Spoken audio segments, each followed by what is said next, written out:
Hello everyone, my self Shreya. और हम लोग ने प्रीवियस लेक्चर में बेसिडियोमाइसिटीज को देखा था। आज हम लोग ड्यूटेरोमाइसिटीज को देखेंगे।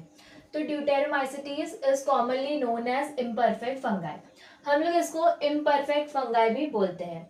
इम्परफेक्ट फंगाई क्यों बोलते हैं? बिकॉज इनके पास एसेक्सुअल और वेजिटेटिव फेज ही प्रेजेंट होता है इस फंगाई के पास, और सेक्सुअल स्टेजेस नहीं होते, इसीलिए हम लोग इसको इम्परफेक्ट फंगाई बोलते हैं। फिर लिखा है when the sexual forms of this fungi were discovered they moved into classes they rightly belong to। इसका मतलब क्या हुआ कि जब इसका सेक्सुअल फॉर्म, इस फंगाई का सेक्सुअल फॉर्म डिस्कवर हुआ तो हम लोग ने इसको दूसरे क्लासेस में रखा जिस क्लासेस से ये बिलोंग करता है। या तो ऐसा भी पॉसिबल है कि अगर इस फंगाई का ए सेक्सुअल और वेजिटेटिव फेज है प्रेजेंट है तो हम लोग इसको क्लासेस ड्यूटेरोमाइसिटीज के अंदर प्लेस कर देंगे। बट अगर इसका सेक्सुअल स्टेजेस अगर आएगा तो हम लोग इसको अलग क्लास में प्लेस कर देंगे।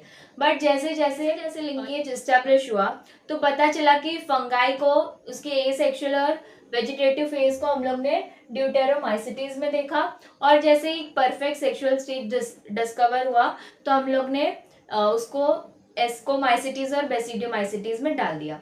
तो यहाँ पे ऐसे ड्यूटेरोमाइसिटीज के पास उसकी एसेक्सुअल और वेजिटेटिव फेजेस ही प्रेजेंट होते हैं। फिर देखेंगे the mycelium is septate and branch. तो इनके माइसीलियम के बारे में बात करेंगे। माइसीलियम कैसा होता है? सेप्टेड और ब्रांच होता है। सेप्टेड और ब्रांच कैसा होगा?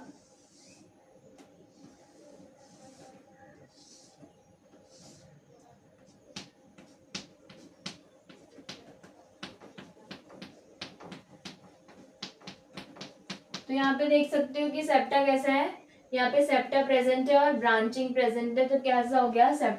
माइसीलियम कैसा हो गया? सेप्टेड और ब्रांच। हम लोग ने फाइकोमाइसिटीज देखा था, उसका माइसीलियम कैसा था? एसेप्टेड और सिनोसिटेड। फिर एस्कोमाइसिटीज को देखा, एस्कोमाइसिटीज में सेप्टेड और ब्रांच था। बेसिडियोमाइसिटीज को देखा, उसमें भी सेप्टेड और ब्रांच था। और ड्यूटेरोमाइसिटीज को देखा तो उसमें भी सेप्टेड और ब्रांच है। तो इसका मतलब है कि एस्कोमाइसिटीज, बेसिडियोमाइसिटीज और ड्यूटेरोमाइसिटीज के पास माइसीलियम कैसा होता है? सेप्टेड और ब्रांच्ड होता है।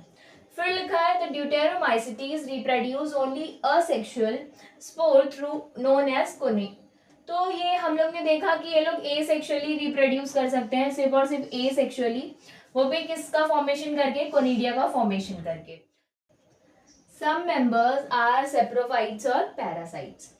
मतलब ड्यूटेरोमाइसिटीज के कुछ मेंबर्स होते हैं जो कि सेप्रोफाइट्स हो सकते हैं या पैरासाइट्स हो सकते हैं। सेप्रोफाइट्स क्या होता था कि ये लोग डेड ऑर्गेनिक मैटर पे ग्रो करते हैं और अपना न्यूट्रिएंट्स एब्जॉर्ब करते हैं। और पैरासाइट क्या होता है ये लोग दूसरे लिविंग प्लांट्स या एनिमल्स पे ग्रो करते हैं। फिर क्या लिखा है? While large of them are decomposers of litter and help in mineral cycling. इसका मतलब क्या हुआ कि बहुत members, large members of deuteromycetes decomposers में हेल्प करते हैं। वो कूड़ा कचरा को डीकंपोज करते हैं और मिनरल साइक्लिंग में हेल्प करते हैं। तो ये हम लोग ने ड्यूटेरोमाइसिटीज को देखा। अब हम लोग ड्यूटेरोमाइसिटीज के एग्जांपल्स को देखेंगे।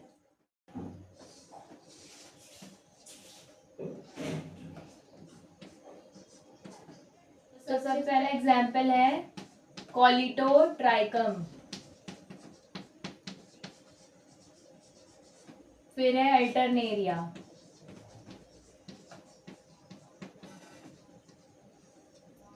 फिर है ट्राइकोडर्मा। ये ड्यूटेरोमाइसिटीज के 3 एग्जाम्पल हो गए। इसको याद रख सकते हैं कैट से, CAT।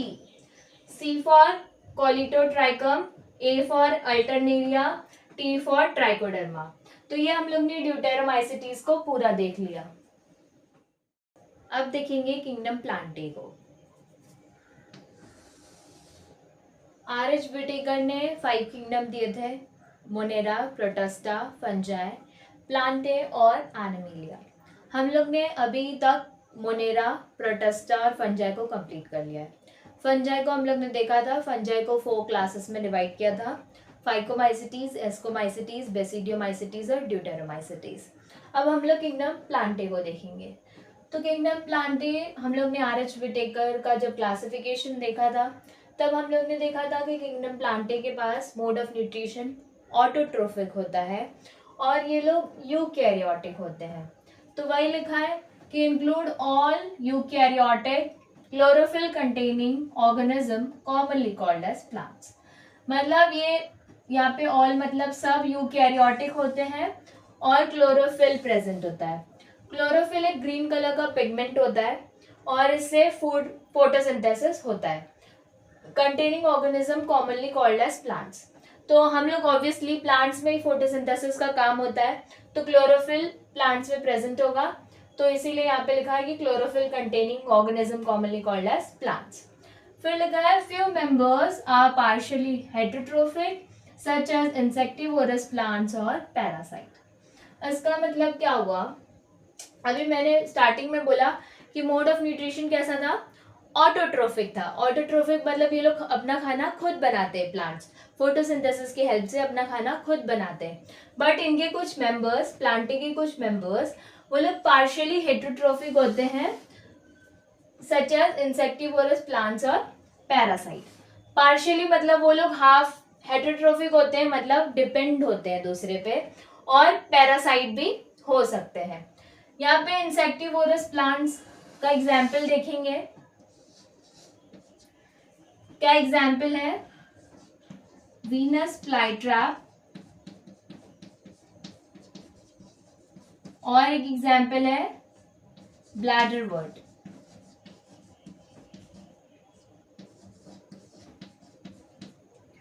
और पैरासाइट का एग्जाम्पल है कस्क्यूटा।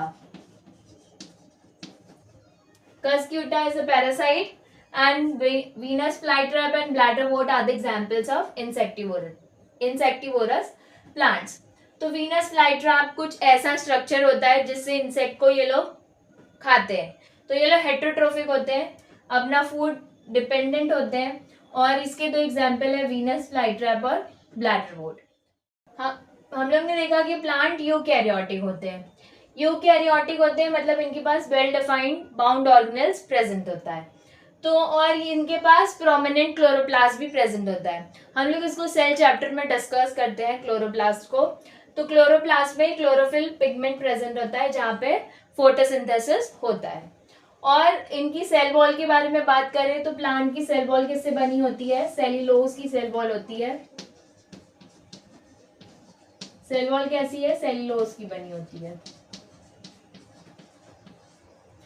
फिर किंगडम प्लांटे को हम लोग नेक्स्ट चैप्टर में डिस्कस करते हैं।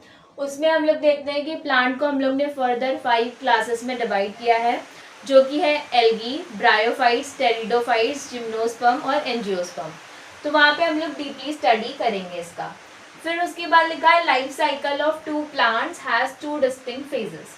जब हम लोग प्लांट के लाइफ साइकिल्स की बात करते हैं तो इनके पास 2 अलग अलग फेज होते हैं। कौन कौन से फेज होते हैं, 2 फेज होते हैं, हैप्लॉइड गैमेटोफिटिक और डिप्लॉइड स्पोरोफिटिक। ये 2 स्टेज होते हैं जो कि एक दूसरे से अल्टरनेट होते हैं, इसीलिए प्लांट अल्टरनेशन ऑफ जनरेशन भी फॉलो करता है।